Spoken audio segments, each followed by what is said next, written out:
오늘 우리에게 주시는 하나님의 말씀은 로마서 8장 31절에서 39절까지의 말씀입니다.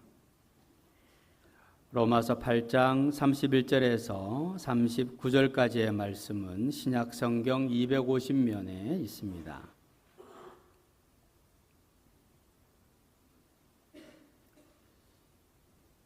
로마서 8장 31절에서 39절까지의 말씀 한 절씩 교독해서 봉독하도록 하겠습니다.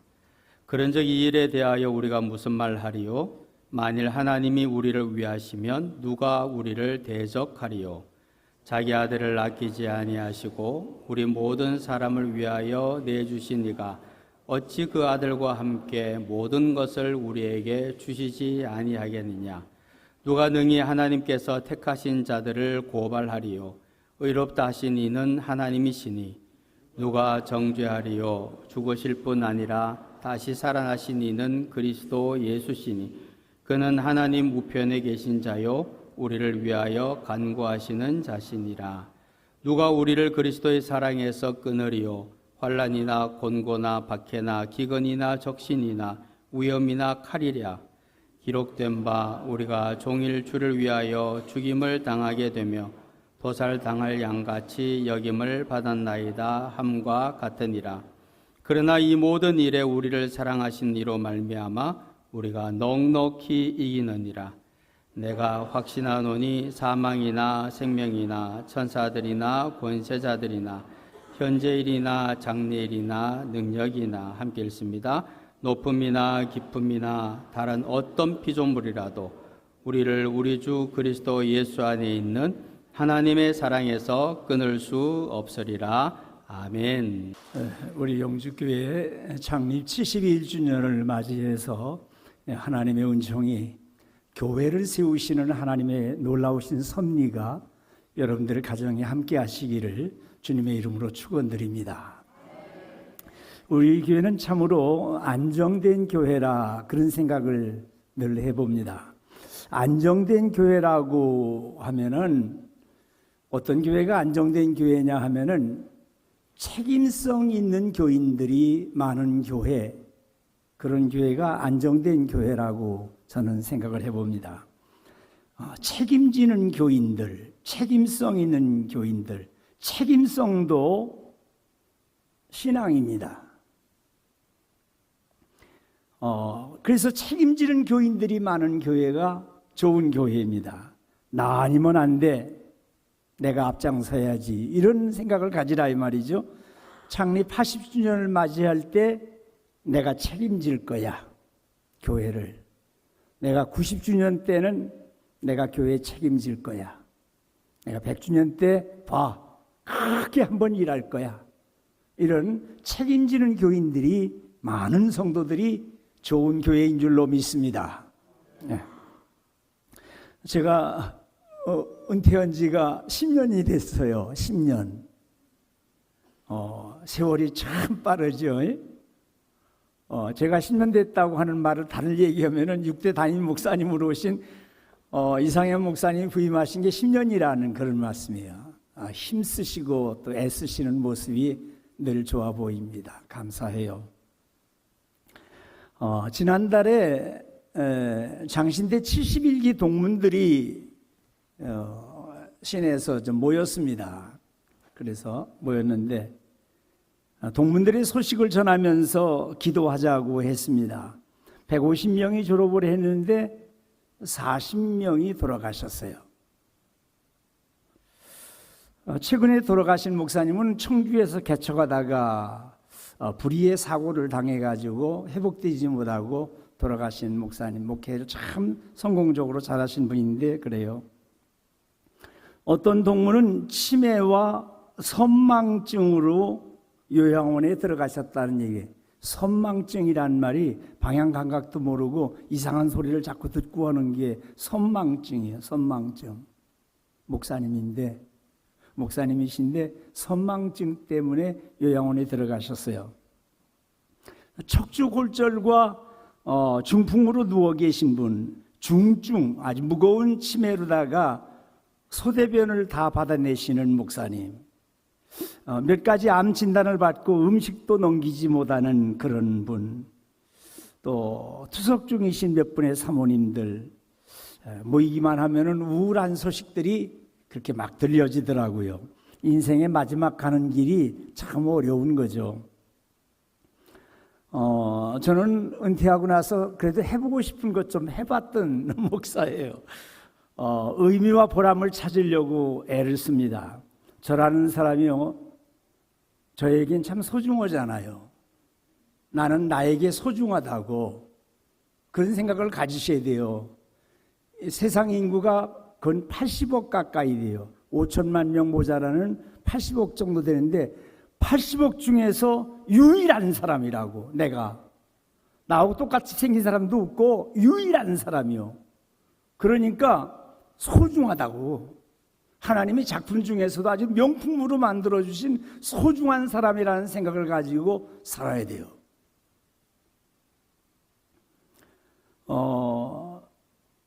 긍정적인 자아상을 가지는 것이 참 필요합니다. 사람의 운명은 습관이 결정한다라는 말이 있어요. 스티븐 코비라고 그런 유명한 사람이 말했는데, 같은 행동을 반복하다 보면은 습관이 되고 그 습관이 그의 운명을 결정해 준다, 그런 얘기예요. 가장 좋은 습관은 무슨 습관이냐면은 듣는 습관이라 그래요. 듣는 습관. 지혜라는 것이 듣는 마음이요. 듣는 마음. 그러니까 잘 들으셔야 돼요. 가장 좋은 습관이 듣는 습관이라고 그랬어요. 듣는 습관이 인생을 바꾸어 줍니다. 가장 좋은 듣는 습관은 뭐냐면 하나님의 말씀을 잘 들어야, 그래야 믿음이 생기고 하나님의 사람으로 살아가는 거죠. 성경 로마서 10장 17절에 보면은 그러므로 믿음은 들음에서 나며 들음은 그리스도의 말씀으로 말미암았느니라, 그렇게 말씀을 하셨어요. 이제 그래도 한 10년 정도 더 살게 되면은 본향으로 돌아가야 된다 하는 생각을 가지고 저녁에 기도하고 늘 잡니다. 어느 날인지는 모르지만은 불원간의 의사가 사망을 통보하는 날이 다가올 거예요. 성 목사님은 오늘 저녁을 넘기지 못하십니다. 그 말이 마지막 들려졌을 때 성 목사님은 오늘 저녁을 넘기지 못하십니다. 여기까지입니다. 이제 그만입니다. 내일 아침도 허용이 안 됩니다. 라고 하는 말을 들려졌을 때 하나님 앞에 서야죠. 창조주 하나님 앞에 서야 됩니다. 그런데 하나님 앞에 내세울 만한 의로운 삶은 하나도 없고 심하게 얼룩진 인생을 살아온 것을 부인할 수가 없어요. 우리 모두가 다 그럴듯하게 포장하고 의로운 척하고 살았지만은 심히 얼룩진 인생을 살아온 것이 분명하다는 말이에요. 세상에 와서 별반 해놓은 것도 없는데 역사를 주관하시고 우주 만물을 지으시고 우리에게 생명을 주신 이 땅에 보내주셨는데 내놓을 것도 없이 하나님 앞에 서야 됩니다. 성경에 많이 맡겨주신 사람에게는 많이 내놓으라고 하신댔어요. 누가복음 12장 48절에 물을 많이 받은 자에게는 많이 요구할 것이요 많이 맡은 자에게는 많이 달라 할 것이니라 그러셨어요. 어느 글을 읽어가다 보니까 스위스 로잔에서 살고 있었던 한 사람, 뭐 이름도 있지만 별 의미는 없고 사람이 자기 친구가 앞에 걸어가고 있어요. 그래서 친구 어깨를 툭 치면서 이봐, 자네는 죽으면 자네의 영혼은 어디로 가는가? 영혼이 돌아갈 곳은 준비됐어? 다정하게 얘기한 거예요. 그냥 자네 죽으면 어디로 돌아갈 거야? 뭐 이렇게 그냥 쉽게 얘기한 거예요. 근데 그 친구가 뒤를 돌아보는데 친구가 아닌 거예요. 아, 내가 친구인 줄 알았다고, 미안하다고, 아이고 이 길거리에서 죄송하다고 이러고 헤어졌어요. 몇 년이 지나간 다음에 길에서 어떤 사람이 반갑게 뛰어오면서 맞이하는데 누구세요? 그랬더니 그때 왜 내 어깨를 치면서 당신이 돌아갈 곳은 준비됐냐고, 영혼이 어디로 돌아갈 거냐고 얘기했던 그 사람 아닙니까? 그러더는 거예요. 그래서 기억한다고. 그러면서 이 얘기를 하는데 그 얘기를 듣고 나서부터 잠이 안 오는 거예요. 잠이 오질 않는 거예요. 내 영혼이 어디로 돌아가야 될 것인가 심히 고민하다가 그래서 교회를 가게 되어졌고 주님이 예비해 오신 그 나라에 들어간다는 확신을 가지게 되어졌습니다. 그때 고맙습니다 그런 거예요. 고맙습니다. 전도 못하면은 가다가 어깨를 한번 쳐봐. 뭐 그렇게라도 해봐야지. 그래도 그가 하나님의 음성으로 들었다는 게 얼마나 감사한 일이에요. 누가복음 12장에 보면은 하나님은 이르시되 어리석은 자야 오늘 밤에 네 영혼을 도로 찾으리니 그러면 내 입이 한 것이 네 것이 되겠느냐 그런 말씀이 있어요. 히브리서 9장 17절에 보면은 한 번 죽는 것은 사람에게 정해진 것이요 그 후에는 심판이 있으리니 라고 하셨어요.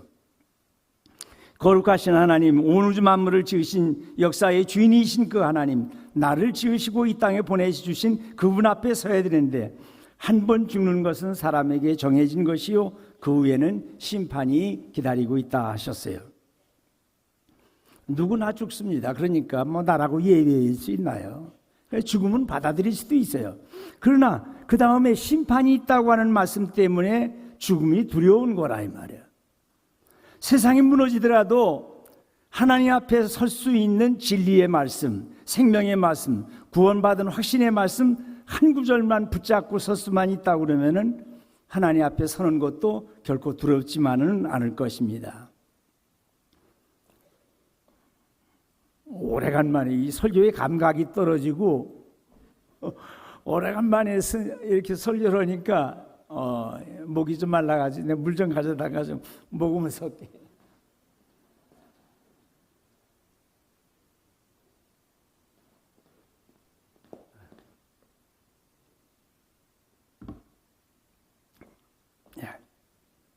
이 종교개혁자 마르틴 루터가 어떻게 죄인이 거룩하신 하나님 앞에 설 수 있을까? 명제. 그가 신학적인 주제로 삼은 것이 어떻게 더럽고 추한 죄인이 거룩하신 하나님 앞에 설 수 있을까? 이게 그의 생각의 주제예요. 내가 하나님 앞에 섰을 때 회개도 못한 것, 생각나지 못했던 죄, 내가 미처 회개도 못했던 죄를 가지고 하나님 앞에 설 수 있을까 하는 그런 생각을 가지고 기도를 합니다. 그럴 때마다 악한 사탄의 마귀가 나타나가지고서 야, 이 더러운 죄인아, 이 불의한 사람아, 네가 무슨 종교개혁까지 한다고 밤마다 침대 곁에 나타나가지고서 그를 정죄합니다. 너는 태어날 때부터 죄인이야 하고 합니다. 그때 루터는 그때를 생각하면서 자기는 잉크로 마귀를 잉크병을 가지고서 마귀를 싸웠다 그런 기록을 해요. 그래, 나는 내 말대로 죄인이고 하나님 앞에 설 수 없지만은 하나님께서 사랑하는 독생성자 예수님을 십자가에 내어주시면서 나를 구속해 주셨다. 너는 나를 정죄할지라도 하나님은 정죄하지 않고 나를 고발하지 않는다고 말씀하셨다. 이 사탄아 물러가라 하고서 잉크병을 집어던졌다는 거잖아요. 그 잉크병이 벽에 잉크가 묻었었는데 관광객들이 하도 와가지고 조금씩 만져보고 좀 뜯어가고 벽을 뜯어가고 그래가지고 그 단단한 벽을 뜯어가고 그래가지고서 그쪽이 움푹 파여 있대요. 자, 로마서 8장 1절 말씀에 아주 중요한 말씀이에요. 그러므로 이제 그리스도 예수 안에 있는 자에게는 결코 정죄함이 없나니, 결코 하나도 전혀 그런 말씀이잖아요.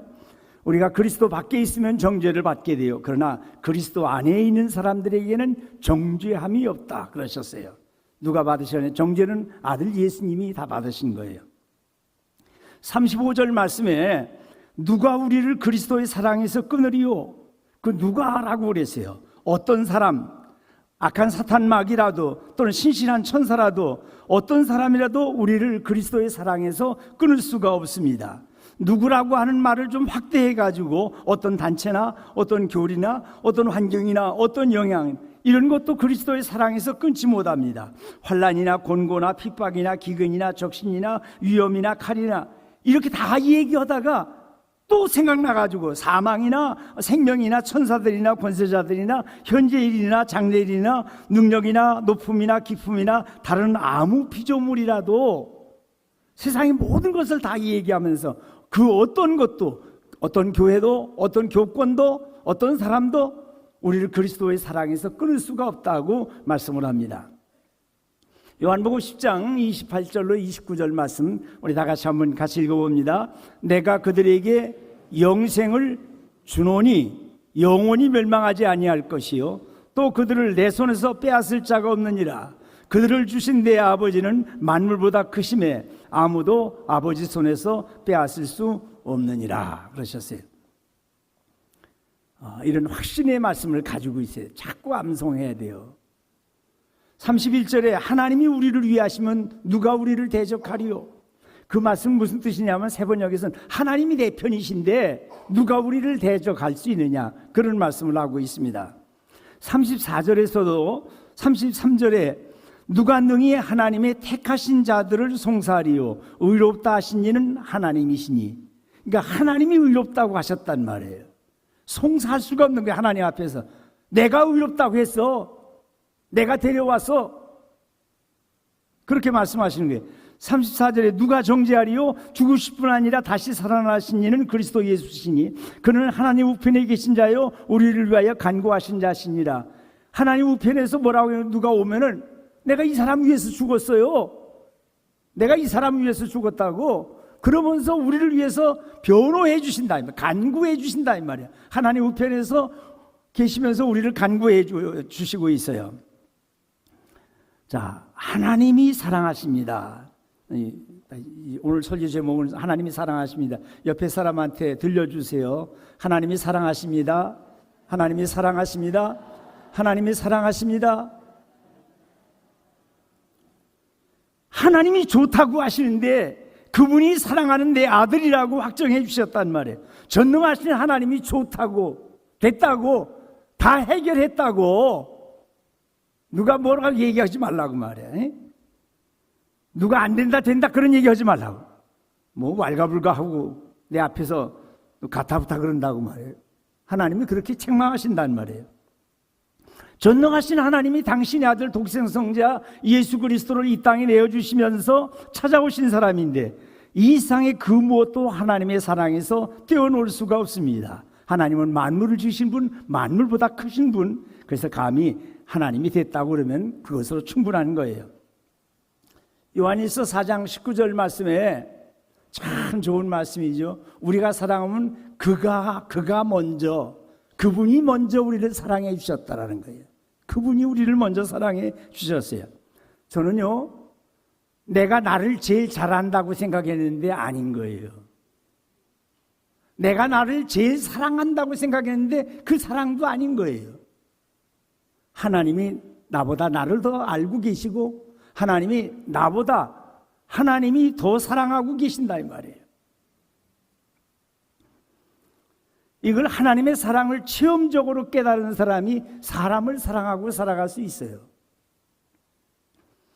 한 20년 전에 헨리 나우엔이라고 하는 신부가 그렇게 훌륭한 분이 있어가지고 개신교 목사들이 이분 책을 많이 읽고 설교 시간에 헨리 나우엔 얘기 안 하면은 설교가 안 될 만큼 헨리 나우엔 그런 얘기를 참 많이 했던 것 같아요.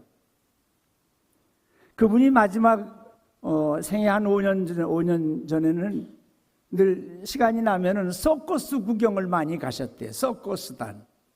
서커스단에 가서 서커스 단장으로는 로들이라고 하는 분하고 옆에 앉아가지고, 단장하고 옆에 앉아가지고 서커스를 구경을 합니다. 근데 서커스의 하이라이트가 뭐냐면은 공중근해예요. 공중근해. 집에 가셔서 공중근해라고 하는 거를 쳐가지고 영상 몇 개를 좀 보세요. 그러면은 목사님의 설교가 실감이 있을 거예요. 난 아무리 잘 설명해도 여기 작은 근해가 이쪽에서 왔다 갔다 해요. 작은데 이제 거기서 한 사람이 이 다리 사이에다가 그네를 끼우고서 이렇게 가다가 저쪽에서 날라오는 사람을, 저쪽에서 큰 그네를 타고서 쭉 날라오는 사람을, 날라오면은 이 사람을 잡아주는 거죠. 근데 로들이라고 하는 단장이 뭘 얘기하냐면 저 몇 바퀴, 공중에서 몇 바퀴 돌면서 날라오는 사람을, 그 사람이 스타가 아니고 잡아주는 사람이 스타라 이 말이에요. 그 날라오는 사람, 그 큰 그네를 타고서 날라오는 사람은 자기를 잡아주는 사람을 신뢰해야 된다. 신뢰.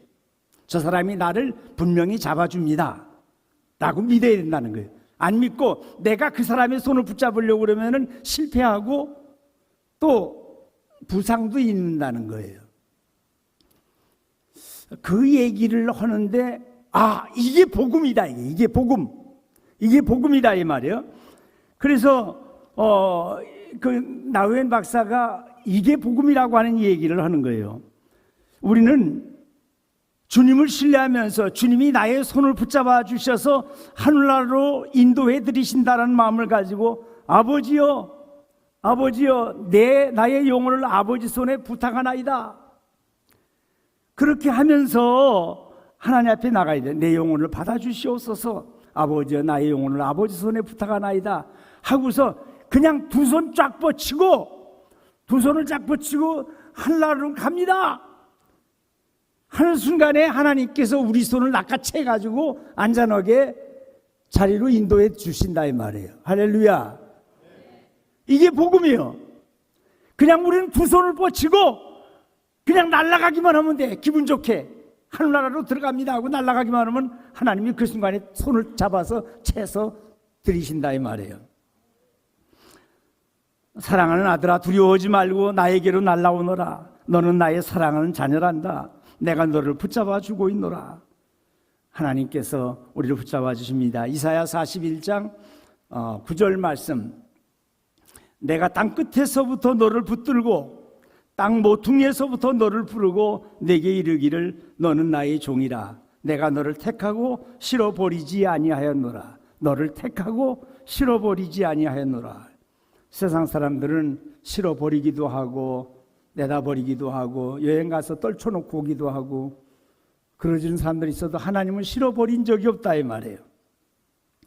본문 37절에 그러나 이 모든 일에 우리를 사랑하신 이로 말미암아 우리가 넉넉히 이기느니라. 악한 사탄 마귀하고 싸우는 것은 겨우 이기는 정도가 아니라 이기고도 남는다 이 말이에요. 순간순간 주님을 불러야 돼요. 주여 주여 주님 괜찮아요. 하나님 하고 불러도 좋고요. 주여 하고 순간순간 주님을 부르셔야 돼요. 길을 걸어가다가도 주님을 부르시고요. 자다가도 주님을 부르시고요. 자꾸 주님을 부르세요. 그러면 내가 너와 함께 있지 않냐? 너와 동행하고 있어서 하고서 주님이 말씀을 해 주신다 이 말이에요. 하나님께서는 우리에게 기도의 무기를 주셨어요.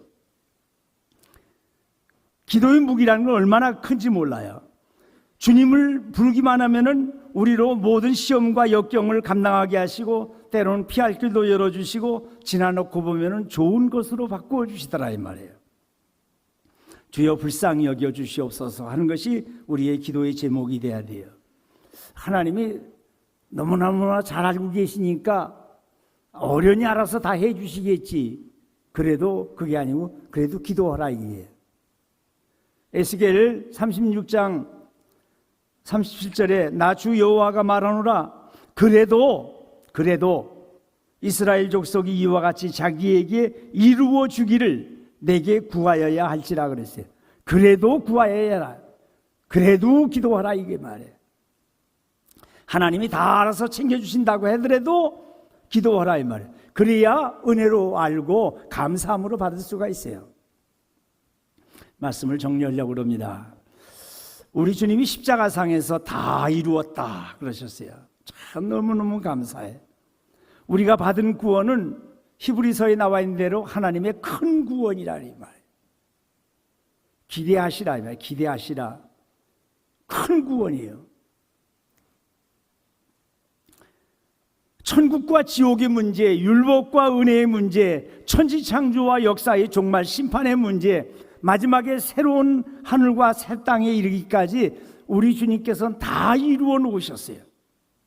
우리의 모든 헝클어진 문제를 다 이루어 놓으셨어요. 예수님을 믿고 확신해야 됩니다. 하나님은 살아계신 하나님, 내 안에 계시는 하나님. 하나님을 많이 사랑하시면서 사람들도 사랑하면서 살고, 하나님을 가까이 하는데 하나님 앞에 늘 기도하면서 주님과 동행하시고, 우리가 받아야 하는 모든 형벌은 주님이 대신 받으시고, 세상에 버리실 분은 아들 예수님만 버리셨고 나는 다 구원받았다라고 하는 사실을 가지셔야 돼요.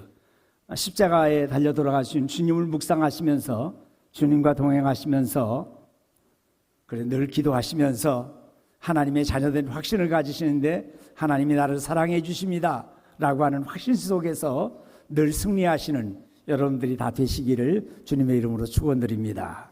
기도하십시다. 은혜와 사랑이 무한하신 우리 하나님 아버지, 은혜를 진심으로 감사를 드립니다. 우리 사랑하는 성도들 한 사람도 하나님의 사랑을 의심하지 않게 해주시고, 하나님이 나를 사랑해 주십니다라고 하는 확신 속에서 살아갈 수 있도록, 그리고 우리에게 기도라고 하는 엄청난 무기를 허락해 주셨기에 늘 하나님 앞에 엎드려 기도하고 많이 사랑하며 많이 기도하며 하나님 말씀대로 살아가는 우리 복된 성도들 다 되게 하여 주시옵소서. 감사드리옵고 우리 주님 예수 그리스도의 이름으로 기도하옵나이다. 아멘.